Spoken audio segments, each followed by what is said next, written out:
having that discussion about like, hey, so like what are your goals beyond just getting out of pain? Like, is there something you'd like to return to doing? Or is there something that an event coming up that you'd like to be able to do? Like I had one patient a couple months ago tell me that she'd been having back pain and she was bummed. She really likes to go to see shows in New York City and she couldn't walk around New York City enough to go to Broadway.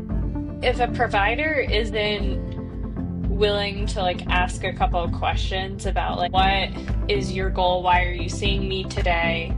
I think that's something that should be really important.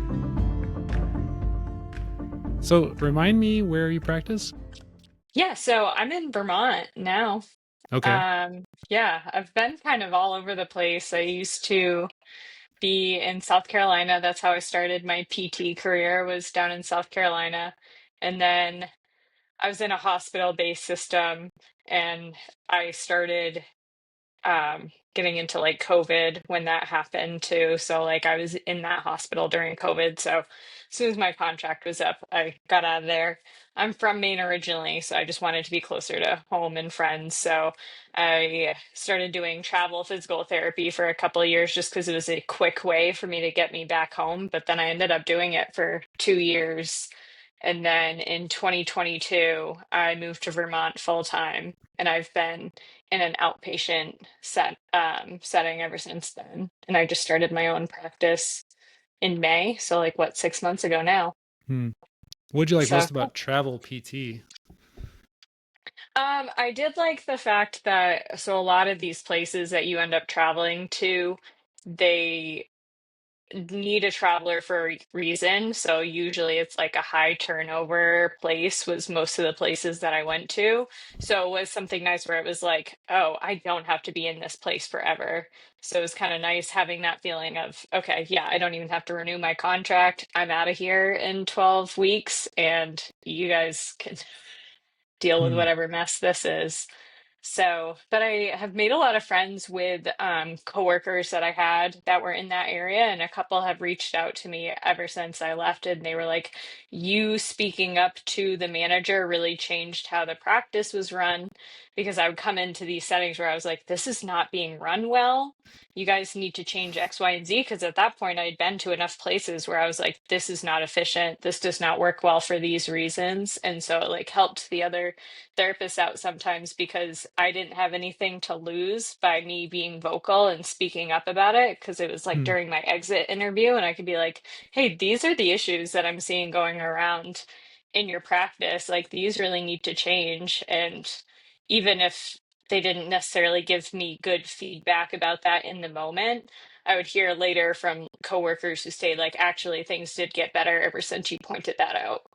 So it was kind of interesting in a sense of even if I hated that setting and it was a really miserable placement, it seemed like, and I'm just kind of a vocal person anyway. I'm used to being the squeaky wheel.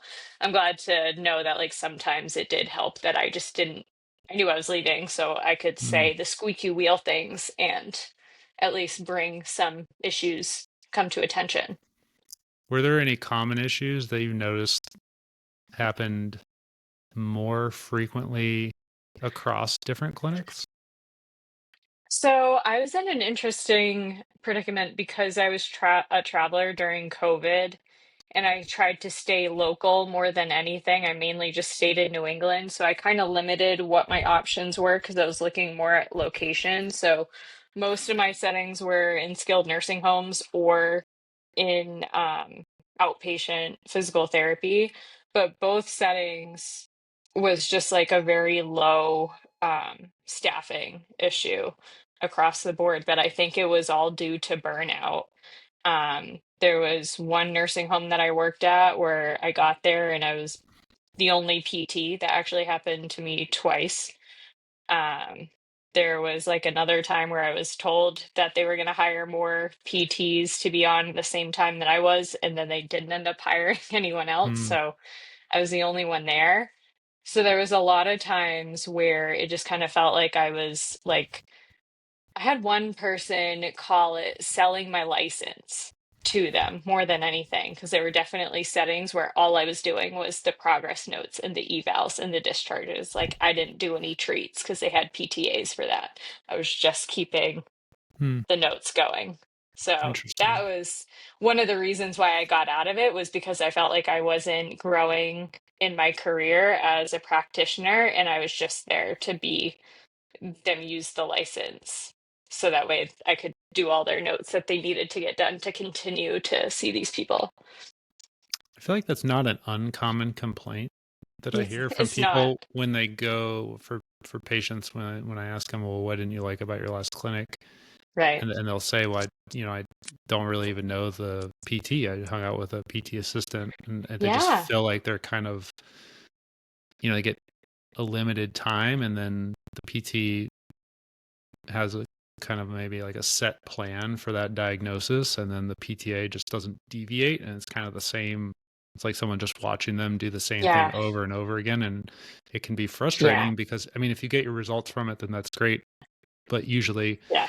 people aren't coming to another clinic then to talk about the same problem, and I feel like that's the No. frustration a lot of times, especially with Yeah. insurance-based clinics, where people just are like, I don't feel like I'm an individual, and I don't know my physical Yeah. therapist.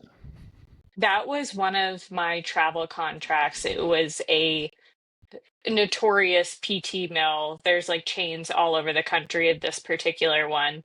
And I was expected to see like four people in an hour.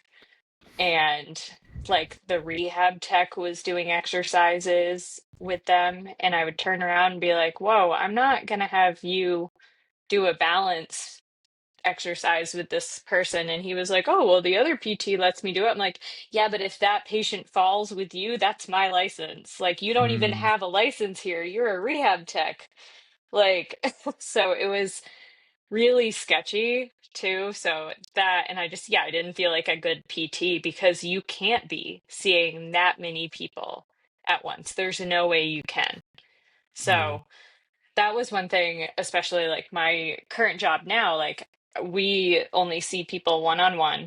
I'm only supposed to see so many evals a week. So like, yeah, we're still crammed in front of people, but like at least I'm only seeing one person at a time. And I only see so many evals a week, and they try to have it so like we trade off with the PTAs. So like I actually know the people on my schedule, and like I'm like, "Oh, hey, how's your dog? How's this?" So I will give it that, like Vermont really has a bigger push for like one-on-one care, which is nice, but it's still just a lot. Yeah. So, yeah. Well, was that a big catalyst for you wanting to start your own practice? I mean, so my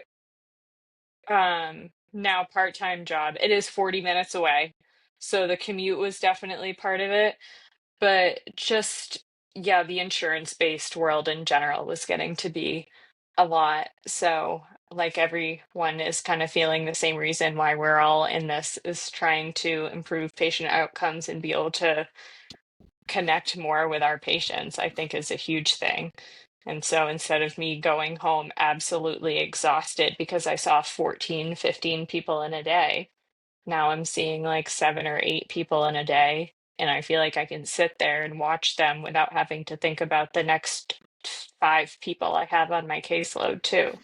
So it's a really nice break. Yeah, I think that's a hard thing to communicate still to potential patients of why they would even consider not using their insurance. I had an interesting interaction the other day with someone, and she I was upfront about my cash based practice and my prices, and she said, okay, well, I'm really just trying to find the most affordable option. I said, well, that's not me then. If that's, I mean, if that's like Yeah, your main criteria is right. the upfront price, we shouldn't, I don't want to waste your time. I can direct you to other people, that, but I told her, in the long run, ideally, I am the most affordable because I want to get you the results as quickly as possible and as sustainably as Right. possible. But there are inherently upfront costs, and and Yeah. part of that is spending time and creating a unique plan for you. Right. And she booked, because she was like, yeah, Oof. that just seems like it's just nice to be able to be honest with people and just say, yeah, Yeah. it is pricey, but there's a reason why the price is in there because there's a lot of value. And I find it hard to communicate that value sometimes. How do you Yeah. when someone, I don't call it a price objection, but someone's like, well, why, or they're considering it, like, why wouldn't I use my insurance? Why would I go see someone like you and pay cash? Yeah. How do you address that? Well, so I always ask them, like, what are they having trouble doing? Because this is like a huge golfing, skiing area. I'm in like a resort town. Mm, So if they're only having trouble with, like, oh, it only hurts when I deadlift or it only hurts when I golf, right off the bat, I say, insurances in Vermont don't care about your recreation, first of right. all. So the minute you can do what they consider ADLs, they don't want PT to be covered anyway. Like I had someone last year who got denied coverage. She's a 22-year-old who had torn her Achilles and was post Achilles rehab. The minute we started working on jogging, her insurance wanted to cut her because they said running is not an ADL for a 22-year-old who is a gym teacher. It's Mm, like, oh my gosh. So like that alone is a big piece of it. But I mean, I've started to ask people more like, well, what's your deductible? And they're like, oh, 6, 7 grand. And I'm like, it's October. You're not going to hit that anyway at this point if you haven't really used any of it. So you might as well work with me. You won't have to worry about your deductible. And then also, a lot of people up at my current job, up in 40 minutes away, they will tell me like a month into PT, oh, well, I just got my first bill from you guys and it's like 1 grand. So like, and then they're still paying like a 50, $60 copay at the door. And then after insurance pays like $3, we're still ending up with like this mm. huge bill versus I'm like, this is my cost up front. Doesn't matter what we do in this session. Like this is what it is. And that's no copay, nothing. So that's been part of it too. Okay. Yeah, I So think that's helpful if people, especially if they've had a previous experience, or you can yeah, talk about someone's previous experience. I think right. some people, there's still that they're skeptical. What Oh yeah. is it really worth it? And I think for me, sometimes I'm like, well, go use your insurance then. Go try it. I mean, if you get what you want, if you end up loving the care and you get what you Yeah. want, then you're going to be frustrated that you worked with me. You know what I mean? Like, obviously you Yeah. can't compare the two, but I don't want someone to be frustrated that they made and have some type of like buyer's remorse that they Right. spent cash on something. So I'd rather someone just go use your insurance. If it works, great. If it doesn't Yeah. work, If if it you have doesn't great work, insurance, go for it. yeah, Yeah. you can always come back. And to your point, I think a lot of times people, where their insurance cuts off, it stops well short of their goals. Yeah. And I think that's it's almost underdosed in a way because they're focusing on ADLs, and a lot of times people get stuck with, because the clinic needs to make more money, they've got more PT assistants than PTs, and it can be Yeah. it can be frustrating because you feel like you get lost in the shuffle and you fall through the cracks, and then you don't know where to turn. So Right. it's nice to be able to have something, a clinic like yours, to, if in case you get into that situation. Right. Right. I definitely feel like this is easier for me to say, okay, well, this is what I want us to progress to. As long as we're not having pain with X, Y, and Z steps, this is where we're going. Versus sometimes I don't even get to go to where we're going before insurance decides that that's enough. So that's the other Yeah. point. What's your favorite thing to work with? Do you have a specific joint or injury or demographic when that, this person or this injury, Yeah. when you get that call, you're like, yes. So I have like a two-part answer to that question. I always thought that I really liked working with athletes, and I've found out teenagers are so flaky. They will show up to like 3 appointments and then be done with you. So I have a couple teenagers who I absolutely adore. They're so fun to work with and they actually show up. They want to get better. But for the most part, man, teenagers have let me down. And I'm kind of bummed about that because I'm like, oh, you're going to heal so quickly. This is going to be so fun. And then they're like, yeah, I'm out. No. Mm. So I really enjoy working with like active adults, like 30, 45, because they've hit that sweet spot where they are injured, but they want to get better, and they realize that, like, oh no, I don't heal as quickly as I did when I was 22, and this really hurts, and I don't want to go backwards. So I really feel like that demographic really works so much harder for the most part, and they really delve into, like, are they more checked into what we want to do, and those people are really fun. I have like a little bit of a special interest for like ACL tears. I've torn both of mine. I'm the classic physical therapy trope. Um, but I tore my um, right one just 2 years ago. Oh wow. And it was like so hard to go through the rehab process, A, because I had my own expectations of how the timeline should have been. And then from like a professional side, and then just from doing the other one in high school, I was like, oh, I'll be back to running, no problem. And I was like on crutches forever, like all these things. I had so much pain. And like it was just making me realize that like most protocols are just for, I mean, most protocols are pretty out of date anyway for the ACL research, but just so out of date for like what a tissue healing timeline would look like for someone who's not 16, 17 years old. So I've really enjoyed working with like someone who's like 22, maybe not in competitive sports anymore, but still wants to be super active. Like I said, this is a huge skiing, snowboarding community. So I have a couple of people now who are big skiers, snowboarders who tore or really hurt their knees. And now they're working on just trying to get back so that way they can enjoy one of the only good things about Vermont winters. What How'd about you? you? Um, I guess I'm all over the place. My practice is in a CrossFit gym, Yeah, so I nice. interact with a lot of CrossFitters, but that's such a wide. I think Yeah, people outside the CrossFit community are like, oh, I know what that person looks like, and you don't really because there's such a wide variety.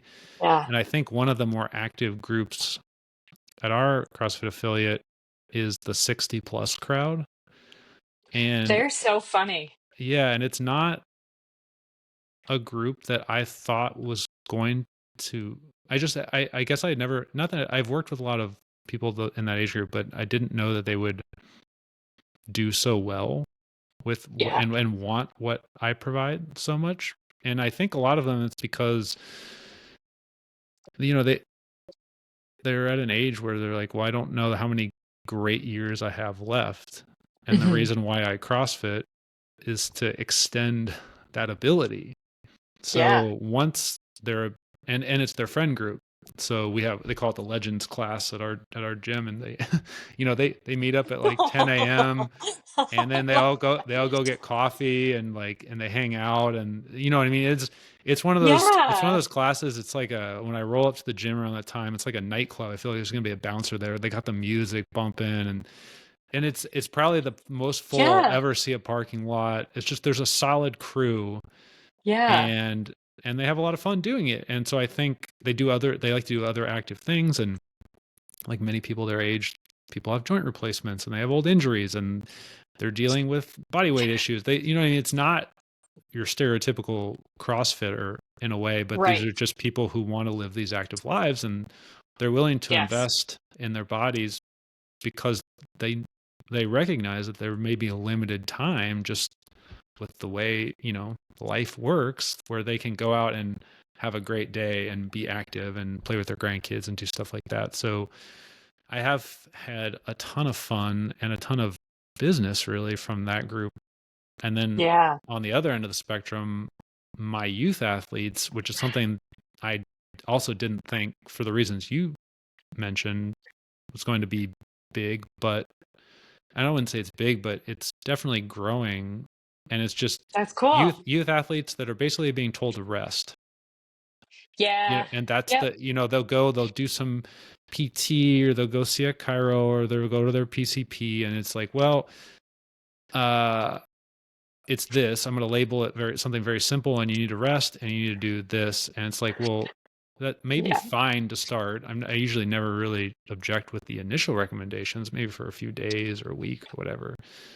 But Yeah. then there's this huge gap between what they want to be able to do and providers sometimes double down on their recommendations, and then they can't, it's like, well, you're out of your depth, and it's okay. You don't have to be, but you got to push that patient onto someone else or make a recommendation, and they'll hold on to them. Yeah. And I feel like those young athletes and their parents tend to be a lot of fun because the parents show up a lot of times, or they'll drop them off, and I'll interact with the parents a ton. So all my paperwork goes through them, and I don't usually don't text my teenagers. I'll text their parents or call their parents and ask how things are going. And the parents are kind Oh of yeah. I'm involved. in like a group chat with like so Yeah. many The, teens par- and parents. Yeah. the parents are heavily involved in the rehab process. Yeah. And to your point, it's super fun because if you can get them doing what they're supposed to be doing, they get Right. back so quick, and they have so much energy, and so you can, and then you get to see them go, hear about, well, what happened when he came back to sport. They're like, oh, we won the game, or Yeah. we won the meet. And so it's pretty cool because Yes. you can measure the success. Not just did you get back to the activity, but are you competing at the same level? Are you winning? Are you scoring as many points? Are you doing as many, you know what I mean? Like, what Right. does that look like? So I think those are pretty fun. Although I kind of thought Yeah. I would migrate more towards people my age in their 40s, but I think actually I'm seeing people on the other ends of the spectrum out of my age group. Yeah. I don't have anyone right now like in my age group. It's either, yeah, like I work out of a personal training gym, but they're very like there's a group class component of it that's also very like CrossFit adjacent. So, but yeah, like a lot of my clientele is like either really like in their 60s, 70s, which is super fun because they're going and like squatting and deadlifting and overhead pressing and like, I got the shoulder twinge from wherever. Can we work on it?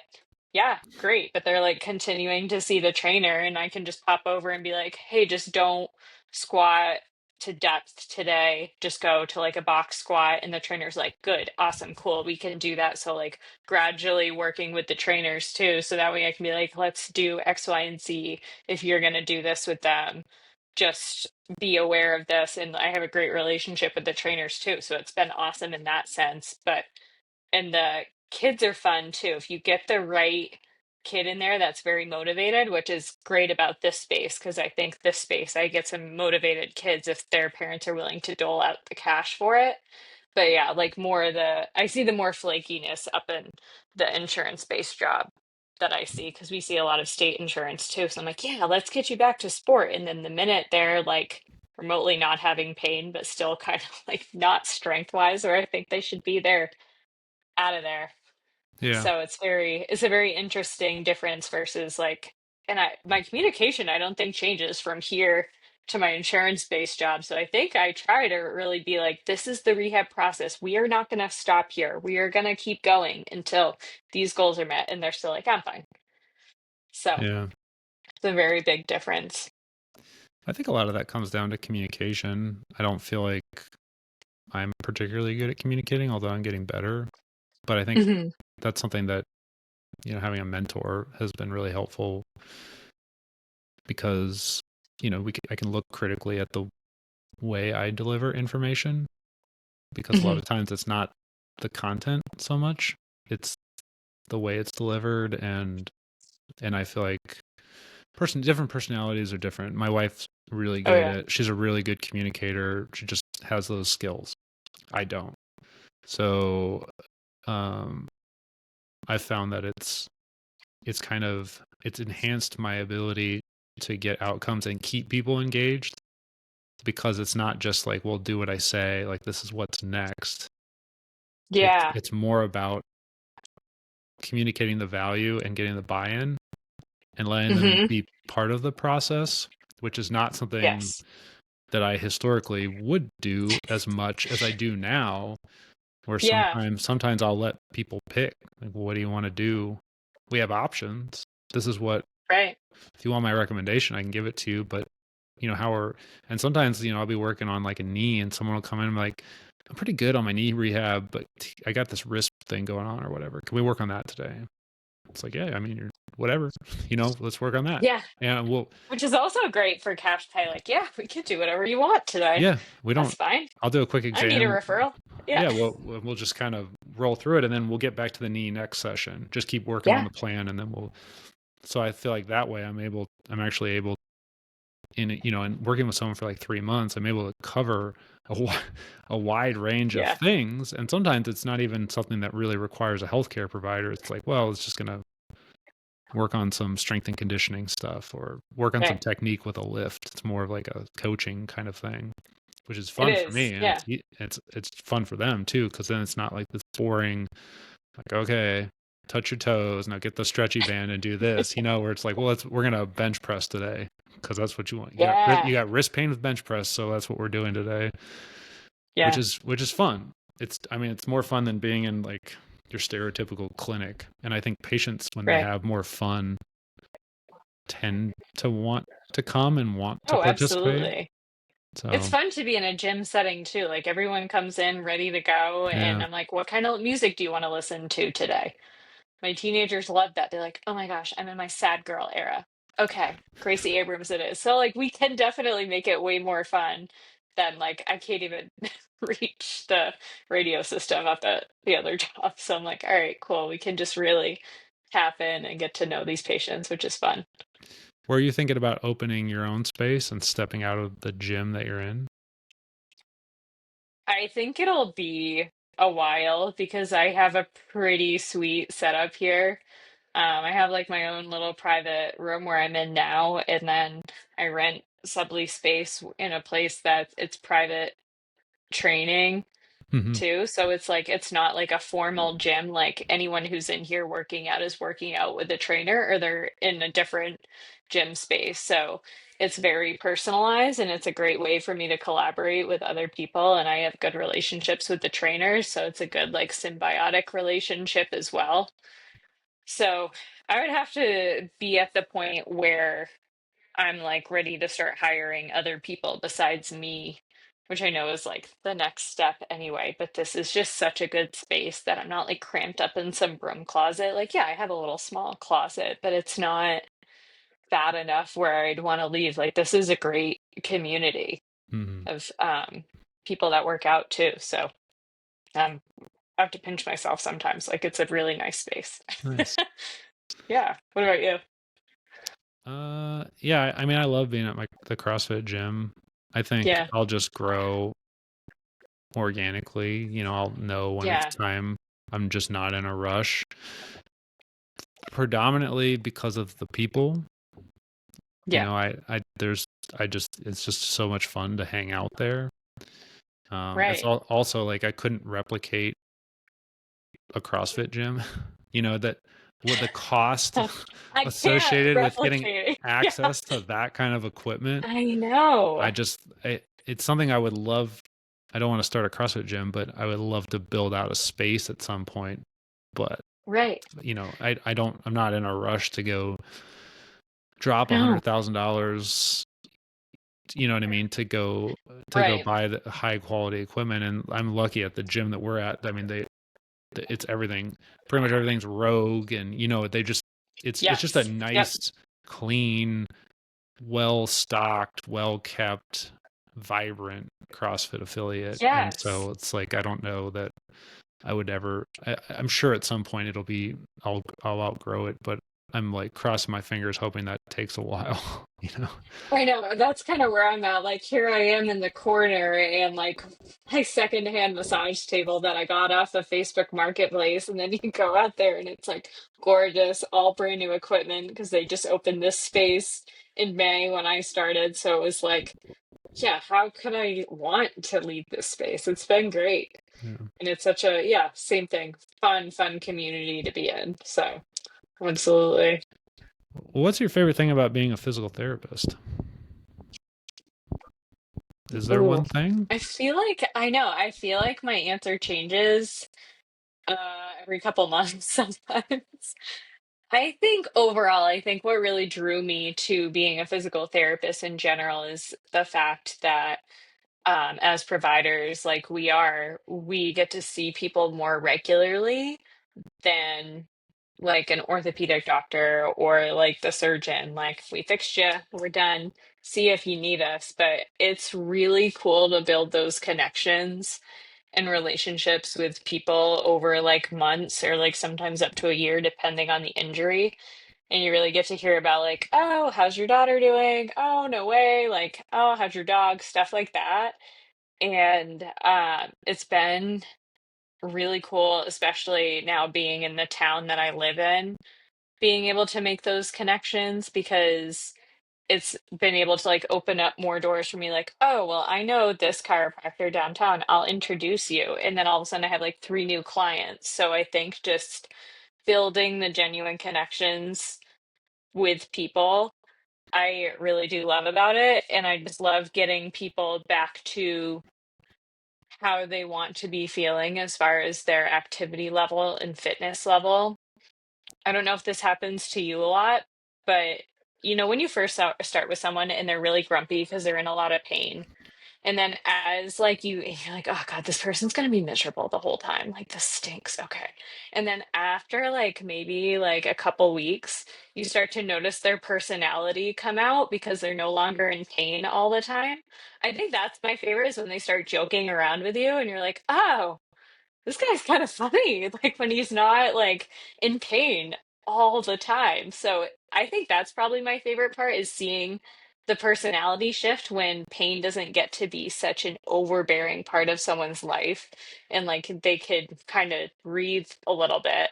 And Mm, like all of a sudden they're like, oh yeah, shut up, Liz, whatever. You're making me, torturing me, blah, blah, blah, blah, blah. And they start making like the slave driver jokes and stuff. I'm like, all right, you're probably ready to be done with me then if you're starting to make jokes like that. So I love like yeah, that part, I think, is like, oh, cool. Okay, this person is not so bad to hang out with when they're not miserable. yeah. So you value making the connection long enough to actually see the person, not just like the pain and the Yeah, injury. I guess so. Yeah, because I think it's really tough. We're in a profession where it can be so bogged down and you can start to feel really like you're in the weeds and it's a really thankless job some days. So like when you start to see that shift in someone where it's like I've been dreading seeing this person and it turns into, you know what, this person's actually kind of one of my favorites on caseload right now. Like that shift is so fun and I like get to start looking forward to the banter going back and forth and it's not a lot of me like putting my hands on them for 20 minutes and we're like, hey, okay, do some mobility exercises and then we're working on strengthening and they're starting to like feel more in control of their body again. Like that's fun. Yeah, that's interesting. I think you described that really well because it can get, if you're only seeing people when they're in pain Yeah, and that's just your day over and over and over again. right. And maybe like insurance doesn't cover anything beyond getting them out of pain. You actually Yeah, do all the hard work. You don't get to enjoy the fun stuff, getting them back to the yeah. activity and then joking with them and realizing who they are when they're not thinking about 7 out of 10 pain. So Yeah. yeah, that's interesting. What's your least favorite thing about being a PT? Is there anything? Oh God, probably. I'm trying to put down this one. I think my least favorite part, I'm a very competitive person. And I've been a PT now for 7 years. And if I cannot figure out why someone's not getting better, and I've like ruled out like that they're not doing anything to hinder themselves, I get so competitively frustrated because I'm like, why isn't this person better? It doesn't make sense. I like will lose sleep over those kind of people. So that drives me nuts when I don't feel like I can help someone. I think that's the worst, especially if they're genuinely trying. They show up to every single appointment. They're doing the things at home. They're doing all these things that I recommend and they're still not better. I think that's the worst. Like that gets to me probably more than it should this far along. And then there's like, of course, like the burnout and seeing so many people and dealing with insurances and having to fight with insurances. Like that's, everyone hates that. But I think like the competitiveness in my nature, if someone's trying so hard and I can't figure it out or like they're not getting better, that grinds my gears, Chris. Yeah, that's frustrating, especially if they are putting in the work. That's when it gets me. Like Yeah. I sometimes I'm like, well, I've recommended you 7 times. You stop flipping that dumbbell over your head and you still do it. So I don't know what to tell you. That ugh, Yeah, I feel like that's a hard one too because I try aggressively to keep people doing their activities. So if my yeah, got my like my avid CrossFitters, I want you going to all your classes. But right. I realize what's going to happen when, you know, they get warmed up, start feeling good, music gets turned up, and it's like we gotta we gotta like I want you Well, going, I want you doing it, but we've gotta scale it back. It's the same thing with sports. You know what I mean? If yeah. someone's like, I feel great, I'm gonna go out and I'm gonna run. Runners are equally as bad. Oh God. I felt great on mile 3, so I figured I might as well do a 20 miler. And it's like, It's okay, the same well, thing. What's another? It's 17 miles. What do you yeah, mean? yeah. So I don't even think I'm exaggerating with runners because I don't think you are. they have that level of logic where it's Yes. just, well, more can't obviously be bad because I did more and I feel good now. And Right. and but it's probably that way with it. I mean, I think maybe people who are really into yoga, they're just gonna stretch, and it's like, well, Yeah. so I think you get the same problem probably with most sports and activities, but I I was don't feel talking more about like the person with the frozen shoulder, and they're like, well, if yeah, I just lift this 5 pounder over my head, yeah, it's gonna like stretch everything out, right? It's like, oh my God. yeah, So those are like the people I'm like, I don't know how to tell you this differently. Don't do that. yeah, That is tough. What's your favorite part about, because you're not a physical therapist, right? You're a chiropractor. yeah. I'm a chiropractor. Yeah. What's your favorite part about being a chiropractor? Hmm.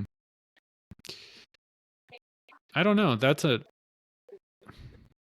really hard thing for me to answer at this point because there's a reason why I practice the way I practice, and most people who come to see me, they're like, "Oh, you don't do chiropractic." It's like, well, I don't think you can do chiropractic, just like I don't think you can do physical therapy. There are things that Right. our licenses are very similar. We see Hmm. very similar populations. Yeah. We don't own joint manipulation. PTs do it probably just as well as we do. Hmm. And PTs don't own exercise and rehab. You know, we can do that too. I think I think that the best part about being a chiropractor is also probably one of the worst parts about the profession is that there's a lot of variability. So we can kind of do what we want to Hmm. do. And I think that makes it hard to recommend chiropractic for me because someone's like, oh, I live in another city. Do you recommend I go to a chiropractor if I have pain? It's like, I don't know. There's no standard of care. So I don't know what that means. I don't know what they're going to tell you Right. and I feel like it's a similar issue in PT, although I feel like physical therapists do have a more dialed in standard of care.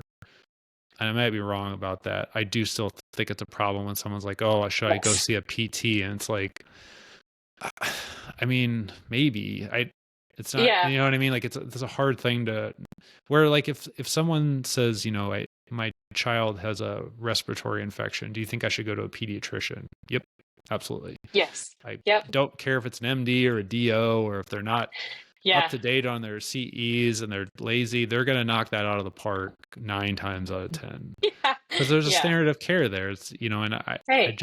I feel like it's a blessing and a curse for our profession. The blessing for me is that I can do what I want. The curse is that other people can do what they want. And I had someone ask me yesterday or the day before, what do I think about wrapping a towel around someone's neck and yanking like long axis distraction? Like, That's my personal. I don't like yeah, neck things. So I'm like, ugh. yeah. And in But chiropractic, it's called the ring dinger. And it's just like, it's like, and like the guy who invented it literally takes a towel and wraps around people's necks and pulls. And just pulls. Yeah, Yeah. and you can go I've learn seen how to, those videos. yeah, Yeah. and there's a lot of stuff like that where it's like that's how broad and poorly regulated our stuff is, where it's like you can kind of do stuff like that and then people will be like, I don't know why people don't take us seriously. And it's like, well, that's probably one of the main reasons, that we don't come out and Yeah. condemn those things. And there are very Yeah. few things that It's I condemn, but some of those things, some stuff like that, it's like there's things that I wouldn't do necessarily, but I don't have a problem that people do them. Like I don't have a problem with dry needling. I would never yeah. want to do it because I don't like sticking needles in people. So you're never going to see me dry Sure. needle someone, but I'm happy that it exists because I'm sure people get Right. benefit from it, and it's and done correctly. There's very low risk. So there are a lot of things that it's like, oh, I'll never do it, but I'm okay that it exists. There are certain things within the chiropractic profession where I'm just like, I feel like it shouldn't be accepted. Not that people shouldn't be able to do it, but as a profession, we should be like that. That does not represent Yeah. us and the standard of care. And I feel like we haven't, as a profession, come out and said some of those things. So I think that's kind of like the best and the worst thing are kind of the same thing. So I Yeah. just use it Yep. to my advantage, to be able to kind of do what I want to do. So you talk about high Right. volume. High volume for me was 5-minute appointments, double booked. So Yeah. 40 to 50 That patients a day, seems 40 to 50 patients a day, 5 to 6 days a week. At one place I worked at was the ultimate expectation that you would right. see that kind of volume. So they double book in case someone doesn't come. But if someone does come, then I have an assistant go in, set everything up, and I'm in and out in 2.5 minutes. And I do that for So, 8 hours, 7 to 8 hours, yeah. and people will go to those types of clinics and be like, I don't know why I didn't get results. And it's like, well, because I don't have time to think. Like everybody gets the Right. same treatment. And the verbiage is that it's unique and that we're thinking about you and this is holistic. But how could it be with appointment times that short? It's That just was my question too, is that I know there's like a few chiropractors that's kind of their deal. It's only like a 10-minute appointment. I'm like, how?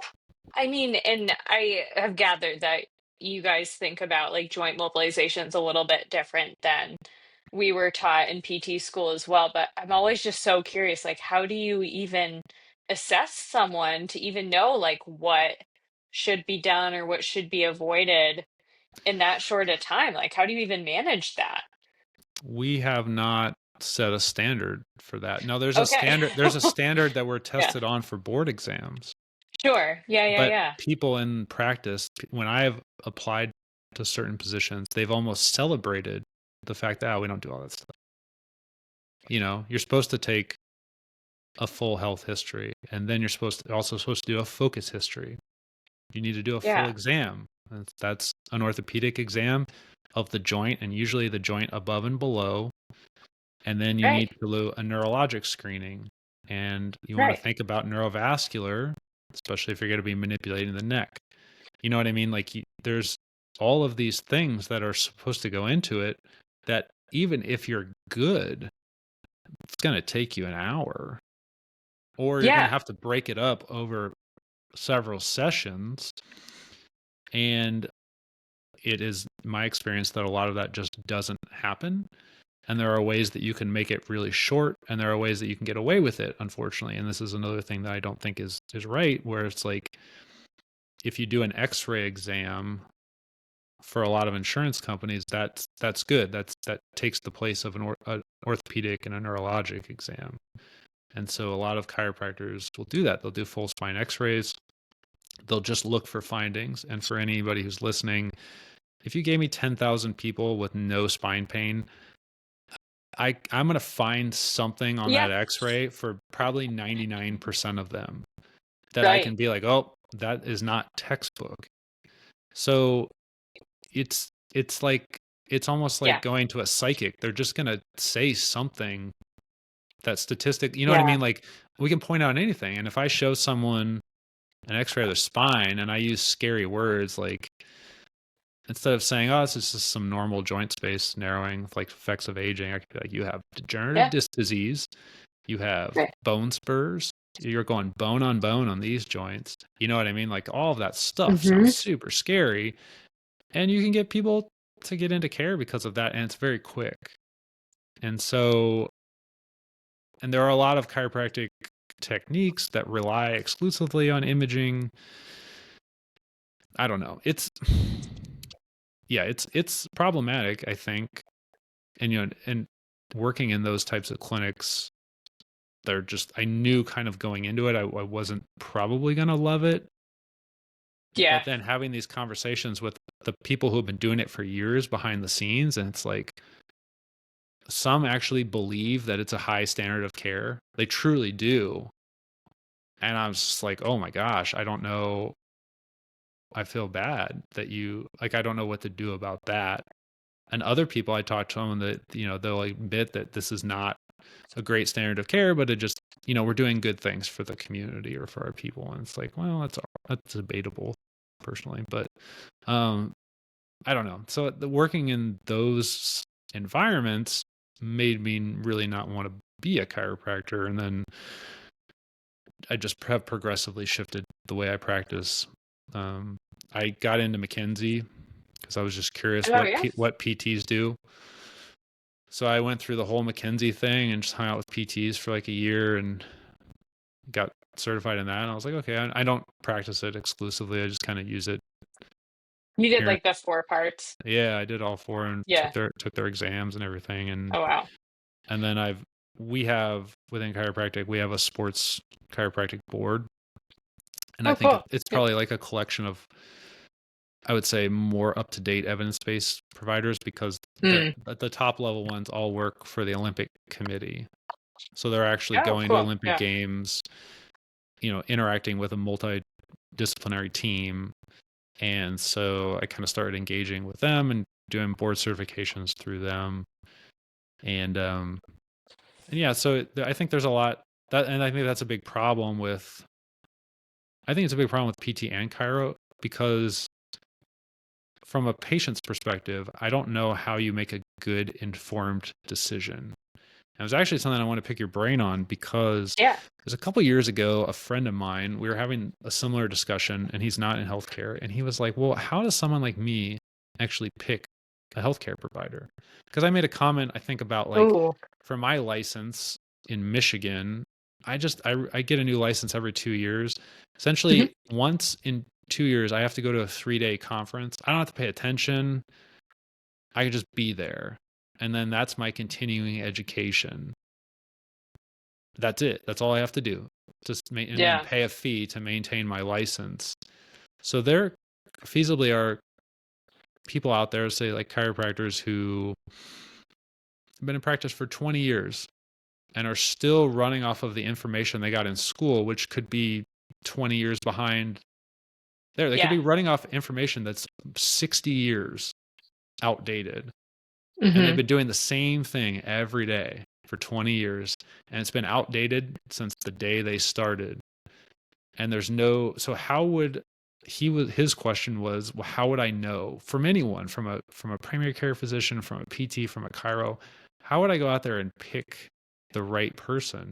And I did not have an answer for him. I thought it was one of the most profound questions Hmm. anyone's ever asked. And it's something that I thought about over the last few years a lot. And Yeah. my answers change. And for your average person, it would probably be too long of a discussion. Like I don't have a short, concise sales pitch, but I'm always curious for other providers if you've thought about it. How Hmm. if someone's like, well, I would love to work with you, but I'm not in your state. How would you recommend I go select a physical therapist who's going to be up to date Yeah. and who I can trust with my money and my body? Um, so I have like, yeah, I have like multiple answers to this question. I think the first thing that I think of is just going back to like what one of the really big things about like the sales pitch for PT Biz was like, what's their why? And making sure that this person like asks you what your goals are and what you're trying to get out of coming to physical therapy or that primary care or something. So like having that discussion about like, hey, so like what are your goals beyond just getting out of pain? Like, is there something you'd like to return to doing? Or is there something that an event coming up that you'd like to be able to do? Like, I had one patient a couple months ago tell me that she'd been having back pain and she was bummed. She really likes to go to see shows in New York City and she couldn't walk around New York City enough to go to Broadway. So it's something like really simple, but she was like, I just couldn't walk. And it was like, okay, well, is there anything coming up? And she goes, well, I was really bummed. I went to New York a couple months ago and I couldn't walk around New York City to even like make it to a Broadway show. And I was like, okay. So like if a provider isn't willing to like ask a couple of questions about like, well, what is your goal? Why are you seeing me today? I think that's something that should be really important to everyone, especially since unfortunately we're in kind of a healthcare system now that even if you have insurance, you're still paying for it. Like at the end of the day, if it's a bill or it's like the fact that your premium is ridiculously high. So like you are paying for it and you should have the experience you want for the most part. There's a lot that goes into it. Obviously, there are some things that PT or Chiro just can't help, unfortunately. Um, but I think just having that discussion so that way you can actually make sure that you're going to get out of what you want, I think is like a big part of it too. And you feel that you are heard and making sure if you have concerns along the way, like, hey, well, when can I get back to doing this? If your PT or your provider in general can't give you like an exact answer, like what they're looking for as far as like goals along the way of like standards of like, this is why I haven't gotten you back to this and X, Y, and Z. So when you can show me you can do this without pain, then we'll be working more on your deadlift, but you can't hinge without pain in good form right now. So I'm not putting weight on the bar. So like something simple like that. Hmm.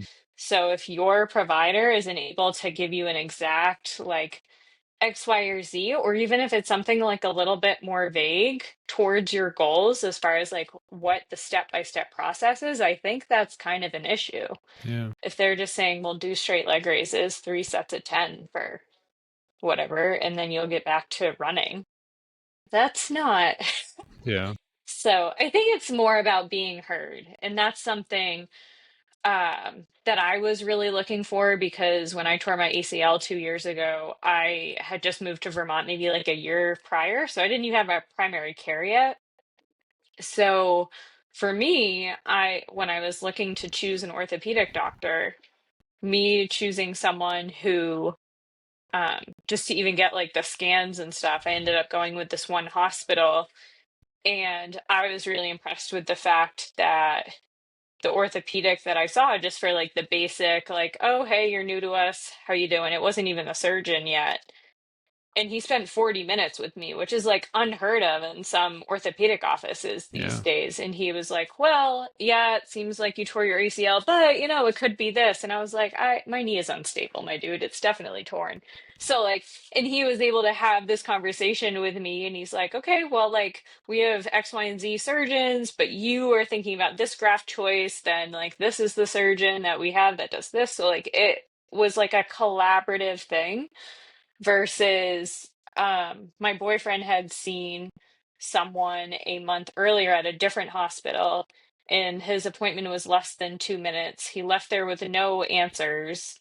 And I had gotten to the appointment like 2 minutes later than the appointment start time.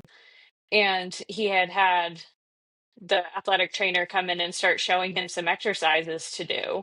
So the athletic trainer, so clearly the doctor hadn't like asked any important questions about like what's going on or like, oh, do you want to see any exercises you should start doing?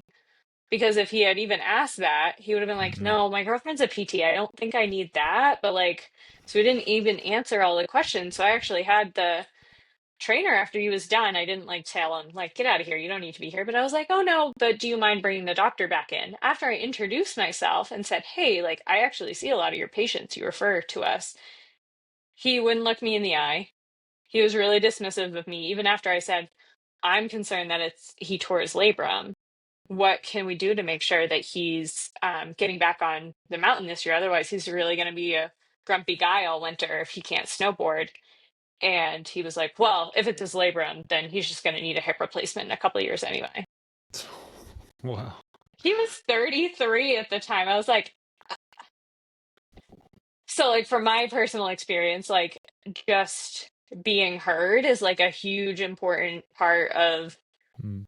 battling this healthcare hellscape that has been like Yeah. just been made. Sorry, that was like a really long answer, but No, that's interesting. So if you feel like you're being heard, yeah. then I think that's more than what a lot of people have ever actually experienced in healthcare. Yeah. And I think like I see that online all the time of people just frustrated because they express concerns about one thing and they're like, oh, well, we got to work on your SI joint, your L5 is out of alignment. It's like, well, especially if you're not communicating why those are connected, people are going to feel so out of whack Hmm. about what they just came out of and be like, well, apparently I'm just, broken. Yeah. So, I'll read you something. This is a chiropractor friend of mine that had reposted this. I forget when, not too long ago, but I think it comes from a PT somewhere in Europe, maybe. He says, great coaches and clinicians consider a massive amount of complexity in a problem and provide a simple solution using simple language. Not so great ones pretend the problem is simple and provide complex solutions using complex language. And I was like, oh, I think that is very well said because to yeah, your I point, like that. you know, yeah, you might have some low back pain, but it's not as simple as like you can't simplify it. There are so many other things that go into it. And for Right. like a labrum tear, well, what about the psychology behind it? If he can't snowboard, Right. it's going to affect his pain experience a ton. We're gonna have to frame Yeah. that in a way as a way we can get him back on the mountain. It's so Right. complex, but if you're a good provider, you recognize the complexity and you try and simplify it. And then, other people, and I feel like this is maybe a critique of chiropractic, they try and make it it's simple. It's just look at the x-ray. See that thing right there? But the Yeah. answer is so complex. We've got to do this and this, and you've got to take this supplement, and then you're going to have to do this, once a month Ah, for the rest of your yeah. life. And we're going to make this, otherwise, scary things are going to happen. And it's like, well, it's not really, I don't know. I thought that was probably not something I could ever memorize and recite in an honest way to someone, but I was like, oh, I think that's kind of insightful. I But like that one a lot. Yeah. And I think the other thing with that too is I tell patients a lot where I haven't done my job as a PT well, if you have to come back to me for the same issue because you didn't know how to fix it on your own by the mm, time you were done with me. yeah, So I'm trying to, like, I love it if you came back, but I hope you never come back to me for this. I hope you don't have to come back to me at all. But like if you do come back, I hope it's not for the same thing that has been bugging you again because you didn't know how to manage it on your own. yeah, that's interesting. I wonder too. So something that I've noticed is when you look at old timers in any profession, chiro, PT, physicians, Yeah. the great ones, in my opinion, are the ones who have changed a lot. They're the ones who would be Mm. like, I published a paper, don't read it. It's so out of date. Or I contributed to this textbook, but it's That like, garbage. yeah, like that's out of date. They're like old people with young minds and they're Yes. constantly changing as opposed to someone Yeah. who's been practicing the same way for 30 years. Driving a car for 30 years doesn't make you a race car driver. You're not an expert at it. You're just maybe just repeating the same mistakes over and over again. But there are people Yeah. out there who constantly reinvent themselves and they change their mind. And I'm always curious to know from other healthcare providers, is there anything where you've changed your mind on it? Maybe not a complete 180, maybe it is a complete 180, but you're like, oh, you had a strong belief before and now you've shifted that belief, or you've opened your mind to another possibility that you weren't previously open to. Because I think this is maybe more in depth than most people can have with a provider, Yeah. but I would argue that if your provider does never change their mind on anything pivotal and they've been in practice for more than 10 years, I don't know, like that's a little bit too much Yeah. confidence. That's a red flag, Yeah. honestly. If you're still stuck in the same views that you had when you graduated from your institution, yeah, Yeah. like that's crazy. Like there's so much more evidence coming out every day about the human body. Yeah, that's a red flag to me in healthcare. If they're like, well, their study came out in 1692 and I still reference it. Yeah, that's a red flag, I guess, as far Yeah. as um I think about that's so funny that you asked me this. I feel like I cringe sometimes thinking about how I practiced when I first got out of PT school. And it's not like just one thing, but I feel like I've just constantly developed a lot more as a practitioner, especially in the past like couple years, just being just in one place instead of traveling or just being in a hospital setting. I'm trying to think of like one specific thing where I'm like, oh my God, I can't believe I thought that. I don't know. I think one thing that really motivates me is when I was in PT school as like having clinical instructors out like doing our field work stuff. There were a couple times where I was like, this practitioner that is supposed to be teaching me is so outdated. And if I tried to gently point it out, they would like double down so much on like, well, no, that's not good evidence. And I'd like show them three research papers and they like didn't care. I'm so terrified of turning into that person that I like am really open to like reading up on whatever or like seeing another perspective. Hmm. Um, so I think I don't know if it's like one thing that I'm like embarrassed of necessarily, but more just opening my lens to be more aware of like, okay, I'm like now 7 years out of school. I need to be paying attention to what the research is now coming up with because now I can't rely on like a research paper that I read in 2014. So, um, I don't think there's like just one thing. I'm just trying so hard not to be that person who is still relying on research from when I was in PT school. Yeah. Yeah. I think that's good. I think it's an important thing because I feel like I'm almost 6 years out of school. Hmm. And so I think sometimes people who have been in practice longer than me, their opinion trumps mine. And Yeah. patients will say it in a very nice way. They've got I will say that there are no chiropractors remotely in my area who practice in a similar way. So I think people, if they'll be like, well, I've been seeing this chiropractor and he's been treating my family for years and this is what he says. And if I don't agree with it, I'll just be like, well, I wasn't there. I can't really comment. I wasn't part of that conversation. Yeah. That's not what I see. That's not my opinion.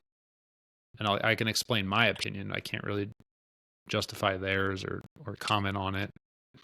But you can obviously tell that I don't see it that way. And then they have basically a choice to make. And I feel like a lot of times if someone's been in practice for longer than I am and they have, they know I can trust that person more and they're going to go with that. Well, it's, and I feel like a lot of it has to do with maybe a confidence in someone who's been in practice for longer. And I just feel like now I'm hyper aware of every profession, when we go see a primary care physician or any kind of Yeah. anyone, and they've been in practice for 20 plus years. I'm immediately sizing them up. Is this the kind of person who's been practicing the same way for 20 plus years, or is this someone who's Yeah. reinvented themselves? Because I don't know if you've been in practice for a long time, I don't think there's a middle ground. I think either you're garbage or you're an all-star. It's like Yeah. or you're and if you are a middle ground, that means you probably were going down the bad path and you were on another path right now and you are working on something. But Hmm. you have that winning mentality where you're like, I gotta reinvent. I've constantly got to be getting better. Or maybe they were Yeah. stuck in a practice where they didn't control anything and they had to do something over and over again because that's just the way it was done.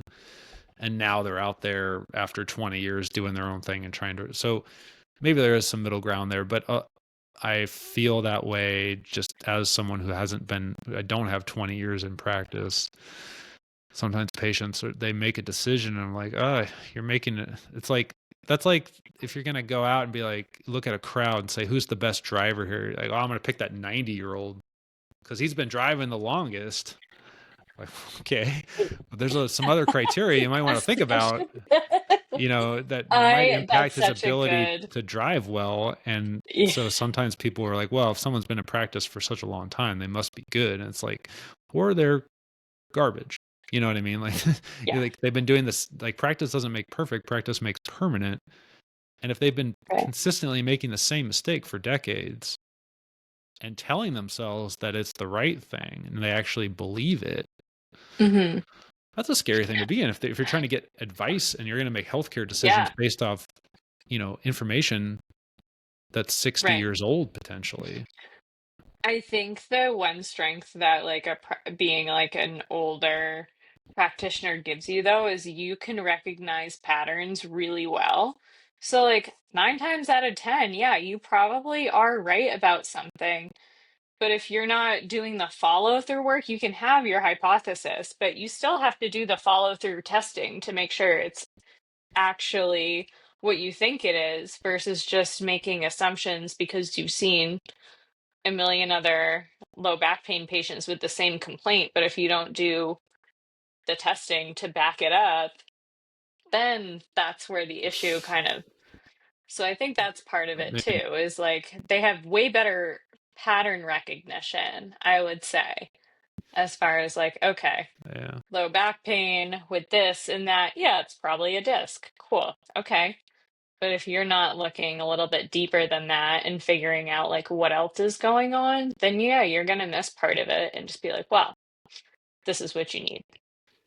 Yeah, I think they have better pattern recognition. It's funny because You just very I'm listening to a podcast right now on an unrelated topic, but someone yeah. who's does like criminal investigations and things like that, and she was talking about Ooh. people who investigators have been investigating a long time. They have very strong opinions that they know that they have this sixth sense.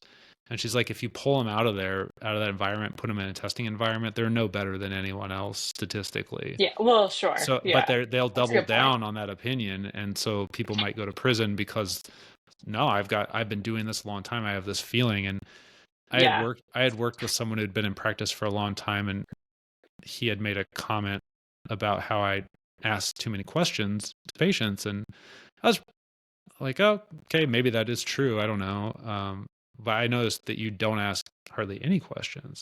And he said, Yeah. well, I've heard it all before. It's not going to affect what I do. And I'm Mhm. like, oh my gosh, I don't want to be your patient then. And Well, so, it goes but back to if you're not going to follow up yeah, with what you think your hypothesis is, then you most likely are yeah, going to be wrong some of the yeah. time.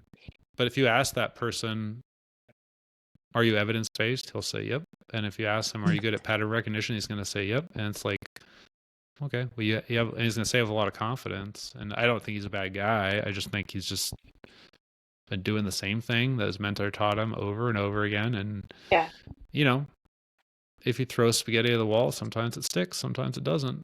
But if you only talk Right. about the time it sticks, Yeah. but that's what research does. Genius. You know what Yeah. I mean? So it's like that yeah, it's great. 10% of the time you're effective. Do you want someone who's only effective 10% of the time? Because if they have enough volume, yeah, they're going to have a million Google That's still reviews. 100. Yeah, that's still 100 So it's people. That's like, great. Yeah. you have to look at it in perspective. And Yeah. I don't know. There are some people who have been in practice for a long time who are unreal, but they are the ones who don't do things anymore, and they're open about it. Like yeah, I can't believe I used to do that stuff, and I've changed so much. Yeah. It's so out of date.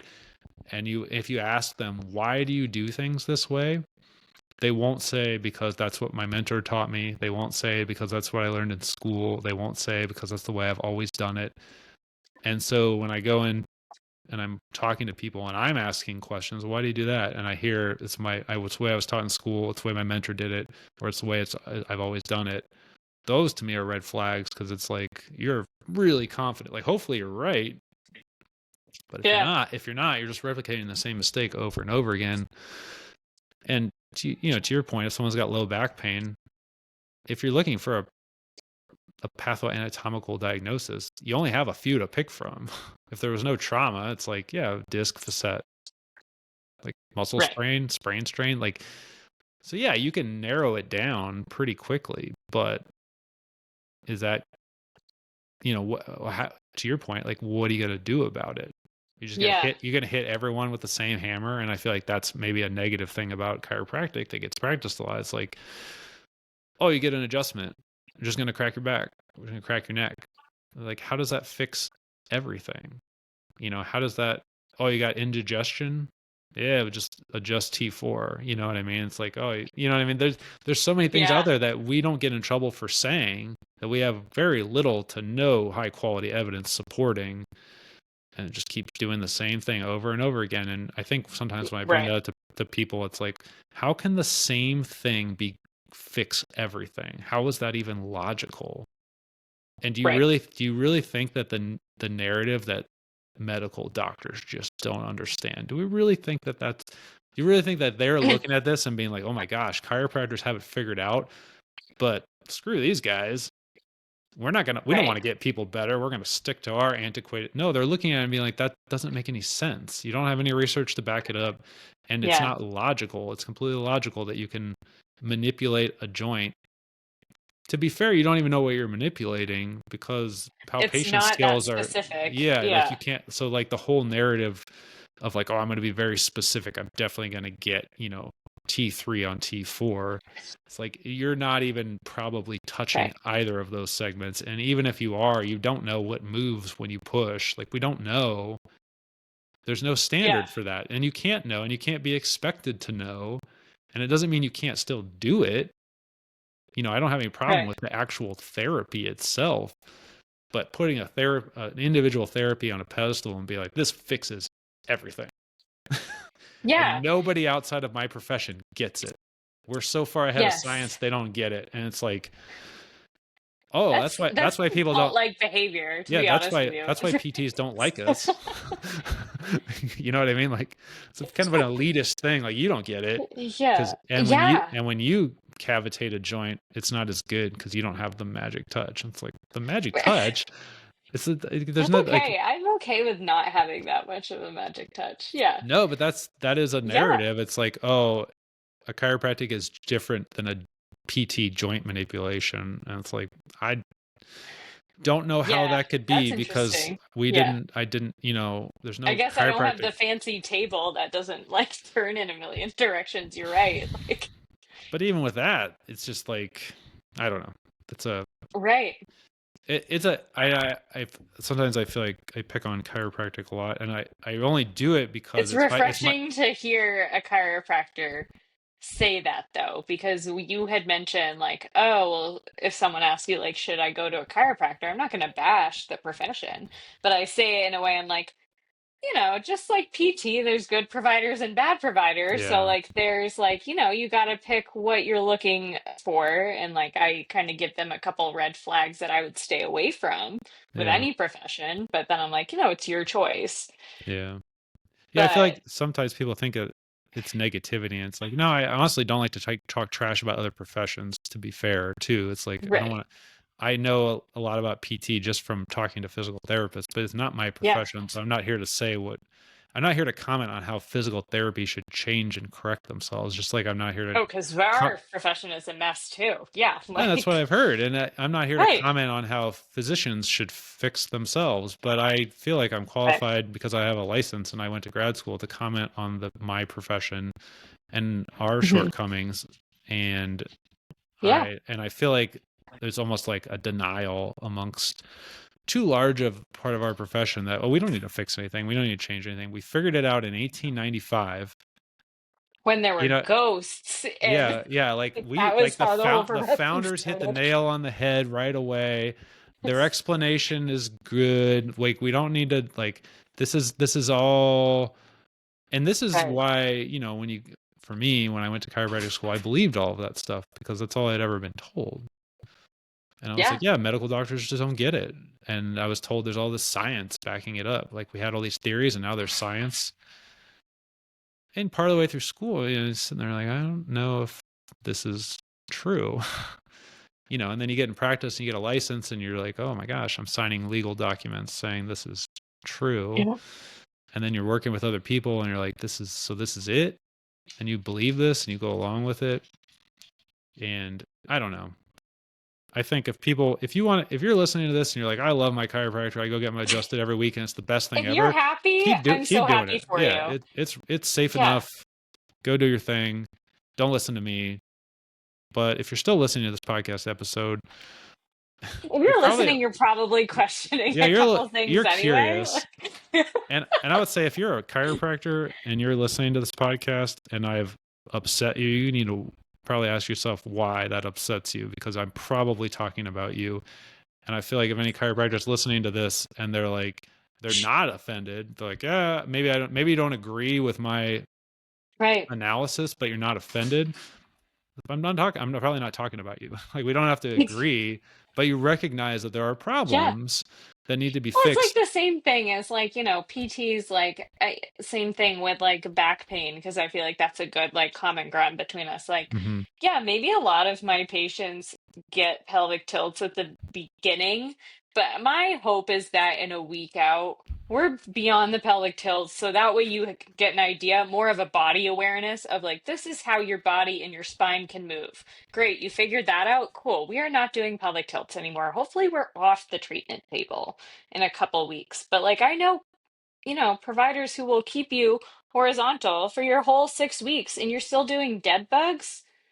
Yeah. Like, yeah, and that's like my whole, or you're just doing dead bugs and you're stretching your hamstrings and you're doing that and that's going to solve your back pain. But you go work a construction job the rest of the time, that's not helping you. Yeah. So that's like my like similar thing where I'm like, what we're apparently the champions of functional movement, and then we're not going to do anything in standing where it hurts to stand. Get out of here. So, Yeah. And I'll throw a dog a bone in here and just say, like, I understand from an insurance-based perspective. When people run a clinic and it's largely based on insurance, you have to stay in business and you're almost mhm, trapped in a way. And I feel like a lot of providers, definitely chiropractors, but probably PTs, they get into it, they're well-meaning, they want to help people. They have an insurance-based practice and it's what you have to do. I had another PT on a while ago and she was like, because of like the patient load, people would come in, I put them on the bike because I got to go see another patient. And she's like, I literally have people bike to the appointment and be like, why do I have to get on the bike? I just biked here. And it's like, I don't have an answer for that. Get on the bike, because we've double booked and I've got to go do other things. And that's just part of the protocol. But there's silly things like yeah, that. I feel like in all professions where, but yeah, the people who own the clinic aren't, they're trying to stay in business. right. That is the It's tough. unfortunate thing, is like you do have to pay the bills. um and with insurance, reimbursements continuing to go down and obviously operational Oh, I costs know. continuing to go up, you have to Yeah, see high volume and you have to put that kind of pressure on your employees to see high volume because you have to make a profit. Otherwise, what's the point of being yeah, in the business?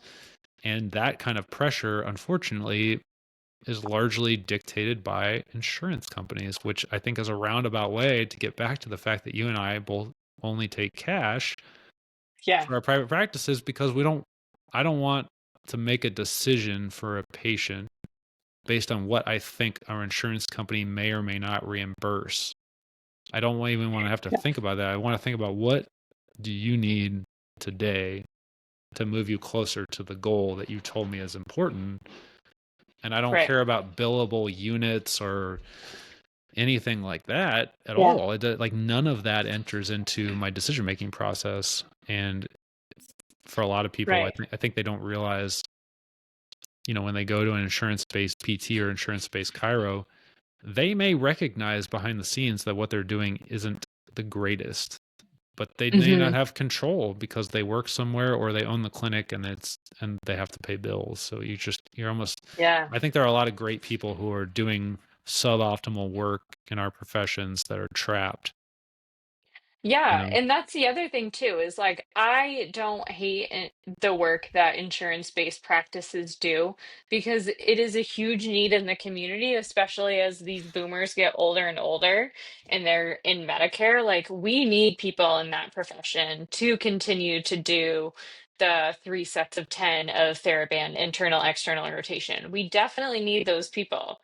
It's not that, but it's just very cookie cutter, and not every single patient needs that.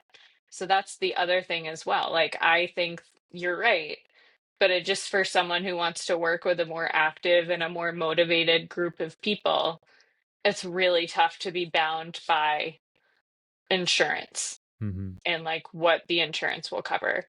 Yeah. But yeah, like I've had coworkers before who worked at different clinics that said, oh, well, yeah, we were supposed to bill 3 different units per session because the way physical therapy billing works with Medicare is the first unit you get billed the highest, and then the second and third unit, it's like a percentage off Mm. per session. So, like, if your first unit, you get paid $15 for it, but then if you bill the second unit, it's only $8 or something like that. It keeps going down. So, like, how can you say that this is like informed based, evidence based care? If you're like, oh, well, now we're going to get on the bike, and oh, now we're going to do 15 minutes massage, and now we're going to do 15 minutes of ultrasound because that's 3 different units. So we get the highest maximum cost for that. Yeah. And I think a lot of people who are not healthcare providers don't realize that that is Hmm. unfortunately a significant part Right. of decision making. And it's not because providers want to be bad or they want their money grubbing. It's like a lot of them are just trying to stay in business, or they're trying to keep a job, and they're Right. trapped. They feel trapped. And I felt trapped. And I'm happy now that Yeah. I don't have to feel that way. And hopefully it comes across to patients that it's like, hey, we're just you and I, we're just here for you. We're 100% Yeah. connected to what you want, and I don't have to answer to anyone but you. You dictate if it works, and if it doesn't work, it's not about ADLs unless you want it to be about ADLs, if that's your Right. main Yeah. What's goal. bothering you today? What do you want to work on today? Yeah. But Cool. some people honestly don't care about ADLs a ton. My Mm. geriatric CrossFitters, they know Oh, it's going to hurt to yeah. do certain things. They're beyond that. They want to be able to do the CrossFit Open next year. You know what I Oh mean? my Like, God. I love that for them. or Yeah. they want to be able to go on a long flight to Disney Mm. World and be able to walk for 5 days with their grandkids and have that experience. Yep. They recognize there's going to be pain. It's Yeah. gotta, like, so they're not that, they're more goal oriented. And the same thing with athletes, that if an athlete comes in, Especially it's like, CrossFit athletes. They're yeah, like, what do you mean? Of course I have pain. Like my shoulder's like off my arm right now. I'm yeah. fine. Yeah. If an athlete comes in, it's like, well, what do you want? I want to be pain free. It's like, you shouldn't play sports then, you know? Yeah. like, I like haven't you, been pain free since like 2013, my guy. Like, what do you yeah, mean? yeah, So, we gotta adjust. Cause I'm not the person for you. You want that? You got to go see a medical doctor and get some opioids, because that will get you yeah. pain free real quick. You know what I mean? But it's Yeah. like, if you want to accomplish a goal while we manage the pain, I got you. Right. I can never guarantee pain free, especially if you've been having this pain for years. But Yeah. if I can get you to the point where the pain is not the overbearing part in your brain that's all you're thinking about, and it's like a dull 2 or 3, or there's times where you don't even think about that pain and you're exercising more and you're back to even mowing your lawn and stuff, like, that's great. I love those short ones where where I want people to come back, but I love it when people are like, after 3 to 5 sessions, they're like, I don't need this anymore, because they understand, oh, hurt doesn't equal harm in my case. And this pain Yes. doesn't mean that I'm doing more damage. It's a tendon problem. It's going to get better as long as I progressively load and I can keep doing what I want to do. And now I understand. I don't think I, and like, I don't think I need you to help me walk through this whole process. I think I got it. Yeah. Oh, okay. Well, I would like you to stay, but I'm kind of happy that, that you realize it's almost like taking someone out of movement jail where they're like afraid to move. Yeah. Like, no, I'm going to give you a license to move. In your case, hurt doesn't equal harm. Go for it. Right. And just Right, I know. keep it below a threshold that it's acceptable for you, and you will get better and better and better over time. And then you'll get a little worse, and then you'll get a little better. And it's going to come back again statistically. Yeah. And the other side's probably going to hurt at some point, but it's not the end of the world. And it is actually quite common. And because that's not what people hear in other places. It's like, well, you have degenerative joint disease and you're going to need a joint Yeah. replacement. And it's like, this is so scary. And, so that means every time I move and I have pain, it's getting worse and I'm going to need a more invasive procedure. And no, not Yeah. really. A lot of times it's not the case at all. And I Right. think it's fun delivering that level of that information. And then when it starts to sink in and people are like, oh, so I don't really need this then. No, not unless you want it. You can go Right. do your own thing. So I don't Right. know. I think that's kind of a fun aspect of being able to Yeah. talk to people and then not having Yep. to feel like you have to keep them in care. You want them to stay, Yeah. but I don't feel the pressure to manipulate and make someone feel like they're more injured than they are so that I Right. can maximize the 12 visits that insurance is going to let them have, Yeah. to justify more care. And it's like, no, you just, you If know, you're good in 4 visits, you're good in 4 visits. Cool beans, man. yeah. Like, yeah, great. So I don't know. I battle with the other side of that just because of like the older people. Sometimes they're like, "Oh, no pain, no gain." I'm like, "What? Okay, well, okay. What kind of pain?" Oh, well, it feels like my joint is ripping apart and it's a sharp, awful pain. I'm like, okay, we are not going through that. We can modify and manage. But yeah, a dull ache, that's okay. I'm fine with that. So I sometimes see the opposite. I'm like, whoa, whoa, whoa, whoa, whoa. Yeah. We don't need to be doing that kind of pain. That's probably your body telling you that's too Yeah. much, but But honestly, I much prefer that type of person because, if pain is the standard, it's so common. It's a human experience. We're all going to go through yeah. pain. Oh, And you have absolutely. a choice. You could be an avid CrossFitter and runner and hiker and Yeah. be pretty healthy and lean and enjoy life, and you have pain. Let's say low back pain comes and goes. Yeah. Or you can be a couch potato and unhealthy and have low back pain. Oh, Both yeah. both people are going to use the same words to describe it. Sure. The same things are going to bother it.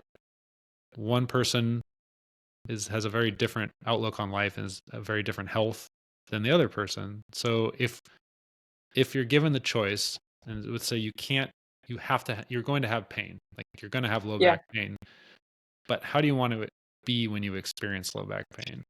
The Yeah. couch potato or the avid CrossFitter? Right. Most people are gonna be like, well, yeah, it'd be cool to have a six pack, or Yeah. it'd be cool to be able to do pull ups, or yeah, that sounds like a lot more Right. fun to be able to have that community. And it doesn't have to be Yeah. CrossFit. It could be yoga, or it could be a running club, and it could be anything. But for some people, they don't realize that it's not really a choice to have pain or not have pain. Pain is kind of, unfortunately, the human experience. It's more of That's a a really choice of good point too. it's Yeah. more of a choice of how do you want to be when the pain comes, and do you want to have control over your own pain? Like, do you want to have the ability to manage it without necessarily needing a ton of health care? Oh yeah. And that is a whole process. And I think that's where the interesting gap that people like us can fill. It's like we're Hmm. not trying to be strength coaches or personal trainers. and we're not, you know what I mean? But we're also trying to take people from fear or inactivity to no fear and lots of Yes. activity. And like, we're almost like the middleman that's like, okay, let's just get you to where you want to be as quickly as Yeah. possible. I think that's pretty fun. And that's something that It traditional is fun. Yeah. chiropractic, I never got to do. It's like, well, it's been 2 minutes. See ya. I'm going to go to my next room. You know what I mean? Like, Yeah. there's no interaction. There's no, hopefully you get better. I don't know. I mean, I, I had one guy See one you time. next week, I guess. Yeah. Yeah. One time, one guy came in and he was like, I was a re-exam, which was just a way to get more money out of insurance because it wasn't a very good exam. And the guy like was obviously visibly pissed off that he had to be there and take more time. And he was like, I am feeling better. And he had low back pain. And he goes, but something I haven't told you is that when I started care here, I got a new bed. My old bed was like really old, and I bought a really nice Tempur-Pedic that's like, and he's like, I'm sleeping great. How much of my recovery has to do with sleep and how much it has to do with what I'm paying you to do? And I was like, well, I'll be honest with you. If you promise not to tell anyone, because I'll get fired. It's like, I would, if I had to bet money, if there was an answer, an envelope with an answer in it, and you hadn't wanted me to bet all the money I have, I would bet it's the mattress and the To sleep. sleep. Yeah. You got a new mattress that's comfortable. The mattress probably isn't magic, but it makes you sleep better. That's probably It's why you're probably to paying. It sleep. probably has very little to Yep. do with what I'm doing, especially since you obviously don't believe it works. So I don't even have the benefit of placebo anymore. I just have the magic of these hands, and I don't know if that actually exists. So it's like, without a placebo, I think I'm dead in the water on this one. And he was like, so do you think I should continue care? And I was like, again, I can't answer that without getting fired. You're a grown person. I would say though, technically your card is going to, like, if you make that decision between now and the front desk, you should let the front desk know what you want to do, but don't tell them that I said anything, and I'm going to act So funny. upset when you don't come back. But, Right. Right. yeah, and, he didn't come back, and I got counseled on it. But, well, because I lost a patient in care, and like we did track all of those things. And again, my boss Oh was my not gosh. a bad guy. He owned the Yeah. practice. He's got kids. Yeah. He's losing money, and he wants to know why. And so I had a lot of problems with that practice, but I don't have a problem with someone trying to run a successful business. We didn't match up Yeah. well, and I obviously don't work there anymore. But I think a Yeah. lot of people who have pain, they don't realize that it's a complex issue that we can simplify to the best of our abilities. Yeah. But if an oversimplified explanation that we try and make sound super complex, it's a sales pitch. Yeah. Like degenerative disc disease. That sounds super awful and terrible and very, very complex. Yeah. Age-related changes. Cool. Yeah. Yeah, and if we feel like it's something that's really bad, and maybe it's something that you need to see an ortho, like I'm not gonna, you know what I mean? Like if we're Yeah. that bad, let's get you a surgical consultation and get someone who really can tell you the pros and cons of moving on with a more invasive level of care. I'm not gonna hold on to you and be like, well, at least got to present that the possibility. It's something, if Yeah. imaging looks that bad, it's like, well, it's an option. It's an option for you to walk out of here and never Hmm. come back. You have that option. People should know Right. that, and I shouldn't be afraid to lose a patient because of it. But when you're an insurance-based Good provider, point. you are, because the volume matters. You've got to have Right. that I high don't know. volume. But at the same time, like there's seven more people willing to take that spot though. So like that's the other Yeah. thing is like I never feel like, oh my gosh, I lost that one patient and we're gonna go bankrupt. Nope, they're gonna just fill it with another eval and we're gonna keep just Yeah. grinding on. So But an owner will look at what they pay per new patient. You know what I mean? And I think that's where like this owner did. He knows what he pays, mm, what it costs on Facebook, like how much money he has to spend on a Facebook ad to get someone in. So when that person Oh, leaves prematurely, it's like, well, I paid X amount of dollars to get that person in the door, and you let them go prematurely. You didn't do mm, everything that we needed you to do to keep them in care. And, you know, it's hard because I'm torn. I see it both ways. I do understand from a hmm business perspective why you'd be mad about that. But from like a healthcare provider perspective, like that's like, if they don't need to be I, here, and I don't know that I'm doing what they need, what, right. how can I look them in the eye and tell them this is a good use of your time and your money? You know, I think at just, that point, yeah, I think that some people, especially when you get put in that more business perspective, you start to lose the plot a little bit as far as like, well, why did you get into this? Because you thought that you were going to help more people. But if it just starts to become a numbers game, then again, like you're talking about, like if you're just so staunchly in your belief system and you've been doing it for 30 years and you can't see any other way around it, then maybe it's time for you to take a step back and reinvent yourself because you're not helping your community anymore. You're not helping your profession if you're just doing this just for the high volume. Like I would think like as a respect thing, like that goes against my reputation if I'm just going to see whoever walks in the door without me even like taking a medical history and doing that because that's part of like my integrity that I think is super important about me as a mm, physical therapist. Yeah, like I have turned people away because I'm like, okay, yeah, if you don't feel like PT is helping you, then I have a professional responsibility to turn you away and send you back to your doctor, actually. Because if you're going to tell me 2 times in a row that you think PT is making you worse, okay, go back to your doctor then. I'm not going to sit here in the table and like I tried something different last time, and if you're still feeling like you're feeling worse, yeah, okay, PT's not for you. Go back to yeah. your doctor then. Well, I think that level of honesty, people appreciate that. And I would imagine if you have that conversation, you some probably stay. And then the ones who leave, at least they leave thinking, well, this person cares enough to let me go. I would hope that they would see that. I hope. Yeah, I think sometimes they get disgruntled, but Yeah. I would rather be honest with them, like, okay, then physical therapy isn't working for you. We've tried this for a couple weeks now, and you feel like you're getting worse. Okay, time for you to go to your doctor. Hmm. Yeah. But that's the freedom that you have doing your own thing.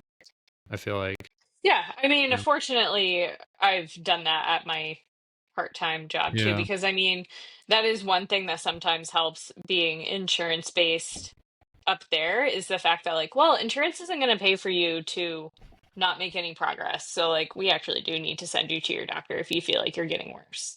So sometimes I get to rely on, like, oh, well, insurance doesn't like that. Go see your doctor about it. But either way, I think that there's like a professional responsibility for you to actually use that referral base in your head of like, Hmm. okay, well, if I'm not helping you, who's the next person that you need to go be referred to? Because I'm clearly not the provider for you. And I feel like if you're continuing to sit there and be like, well, why don't we try this then or this then? Like, okay, if you've tried 2 or 3 different methods and nothing's working, okay, then it's time for you to go see a different provider or get a referral somewhere else because this is not, and again, each provider is different. Maybe you need to see like a provider who specifically works on this part, or just as Mackenzie, or just as pelvic floor. Maybe I'm missing a piece because of my perspective and my bias, but I'm clearly not helping you. So Yeah. Well, that level of honesty, I think, is admirable, and it's not as common, thank you. you know. And I think maybe if someone's thinking about, well, how would I pick a good healthcare provider? Well, if you get the feeling they would let you go as a patient if it was in your best interest, even if it affected them financially, That's a good point. that's probably a pretty good provider then. You know, Right. they care more about you and your healthcare than the economics of what it would cost to get another patient in your seat. That's Yeah. that's that makes you unique, I think. Oh, well, thank you. Yeah. again, maybe it's the competitiveness. I know what I don't know. I know I'm not a pelvic floor person, so I'm not going to pretend to be like, oh, well, let's try to see what I can do. No, I'm going to go refer you to my colleague down the road who actually does almost strictly pelvic floor, and she's really great.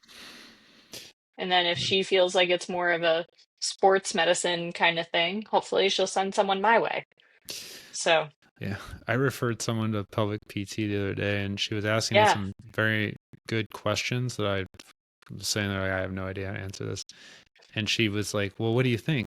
And I was like, "Are you asking me to mansplain your vagina?" Because I don't know. I have no idea. Like, this is, I have a wife, so I hear these things, but I do not Yeah. specialize in this. Like, I could give you some textbook answers. We could get on Chat GPT. Like, that's the level of Yeah. my. I mean, my limit of pelvic floor PT is like, if a couple weeks of deep squats don't fix it, you gotta like, we're gonna go get you to a specialist, because I don't know. Yeah. I It's the don't. same. I It's the same don't thing with know. guys. Like, I referred guys to pelvic floor PT before, Yes. because it's like, Yeah. that's not an area I want to get wrong. You know what I mean? If I No. prolong care and you lose function, I don't want to. You know what I mean? Like, we can try some basic That's not things, me. and if it That's doesn't get yeah. better, like, I don't want to ruin your life. And Yeah. we should get pain in that area, or We the should kind of get you. dysfunction. Yeah. We should get a pro to Yes. look around in there and figure I that out. have I've said the same thing. Like, I don't do a lot of wrist stuff, the wrist and hand. Like, that's not really my thing. And I've told people like who have called me, been like, I want to come to you because my wrist is bothering you. And I'm like, what is bothering you with your wrist? And you're like, oh, my hand strength is really poor and I can't do like the opposition thing. I'm like, you don't want me to work with you because there are too many very teeny tiny muscles and bones in your hand. That's usually a specialty in my field, or at least something that like people really just mainly do wrist and hand. I'm not your girl. You don't want me to be your girl. Go see anyone else because you don't want me to mess up your hand. You don't. So, Yeah. I'm that way with yeah. jaws. If someone's got Oh, jaw yeah. pain, I I know an orthodontist, so I call him and I'm like, I got a referral for you, because, you know, I don't know. It's just, I'm like 50-50 with jaws. So I'll ask someone, it's like, I got a Yeah. 50% record. Do you want to flip that Yeah. coin? Because the 50% I don't help, they get worse. Ooh, yeah. So, like, it's, you're either You're gonna like feel a lot truly better, or 50-50. you're gonna end up in the ER for an injection today. Oh So, like, my I have no confidence in this. And Yeah. usually they're like, yeah, I'll take that referral. Yeah. Yeah. I'll straight up tell him like, ooh, no, I don't do wrists. No, no, no, no, no. Yeah. Said I'll send you to my friend. I don't do wrists. Yeah. Well, it's been a pleasure having you on the podcast. I'm Thank gonna you so link much. This was fun. Yeah, I'm gonna link all of your contact info in the description. So if anyone's listening to Cool. this, you want to get in touch with Lizz, go to the description of the actual podcast. I'll put it on my blog too. Unless You you're can, an old-timey chiropractor, talk to Chris. Take this up with if Chris. you're I don't disgruntled about care. anything, I'll be the filter. I'll throw this out there. If I really struck a nerve with a chiro or a PT, reach out to me respectfully, and I will have you on, and we will, Yeah, I would let's talk love about to it, because see that. I'm willing to listen, but you got to be prepared for me to ask questions. And I don't, you know what I mean? And just You realize gotta that come with your citation page that's less than I don't 10 need years citations, old. but I'm gonna, I would say this is like, if you're gonna say a bunch of things, I'm gonna let you talk, but Sure. afterwards, I'm gonna, off camera, I'm gonna ask you to provide. I'm gonna give you some time and say you got to back that up, because I'm gonna do a follow up where I'm gonna go through it, and if you don't, I'm gonna do a follow up where I'm gonna be honest that you didn't back any of it up. But if you have Yeah, stuff, I'll read it, and if I'm wrong, maybe it's something I need to change my mind about. Um, but right. I most of want the to be challenged. That's like the same yeah thing. I'm not going to be someone who I hope I don't have the same beliefs about things that I had like another 7 years from now. I hope I don't practice the same way. yeah, most of the reason why I don't believe certain things now is because I was like, okay, these are the people who really believe this. What's the Yeah. gold standard of your information. And I'll Right. look at those papers, and it's like, oh, this is not good. You know what I mean? So I would change my mind on something because Yeah. it's like at this point, I think it's like the Bigfoot argument with chiropractic. Unfortunately, it's like at Mm. some point we have to, the people who are out there who are like, no, Sasquatch is real. At some point, you got to come up with something better than eyewitness accounts and grainy pictures. Like, you're going to have something else. So Yeah. it's not up to me to disprove something that you can't prove. So I think and this is Yeah. probably not just a chiropractic thing, but there is a lot of it in chiropractic. We've been around for over 130 years. We've been saying the same Mhm. things for over 130 years. At some point, we got That's to a put good our money where our point. mouth is, and Yeah. we've got like, and to say that we're ahead of science, which is a narrative, it's like, we can only say that for so long. A lot of this stuff is Yeah. testable, and we don't Hmm. have to prove it, but we have to start stacking a body of evidence to show If that anything, you need to start disproving some things, like, because there's a yeah. lot that could be disproven at this point. Well, and I In think that, PT too. yeah, that's the Yeah. problem, is that I think a Right. lot of this research doesn't actually happen because Yeah. people know that the Right. research isn't going to pan out to fit the narrative. Yep. And so I think it's a big problem. I think in the musculoskeletal world, physical Hmm. therapy seems to dominate the high quality research, and that makes me so mad that we that we don't contribute. Like, we Which don't is really. interesting because I don't feel like physical therapy does enough research, but because we're just so driven not by, like, unless you work for a research hospital, it's really hard to get high quality research. Like, if you look at a lot of research articles, most of them are cohorts of like 20, 22-year-old like test subjects. Great. You got like a college class of people to like Yeah, test this. So that's really interesting that, oh, I feel bad that your bar is like even lower than sometimes where I feel like our research bar is. So that's interesting. I think we're getting better.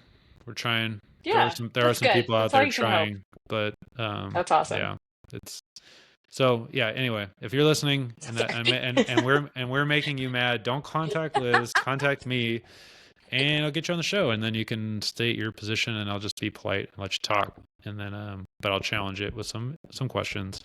Um, Love that. but yeah, thanks for being a guest, and I enjoyed it. Yeah. Thank you so much. I appreciate it.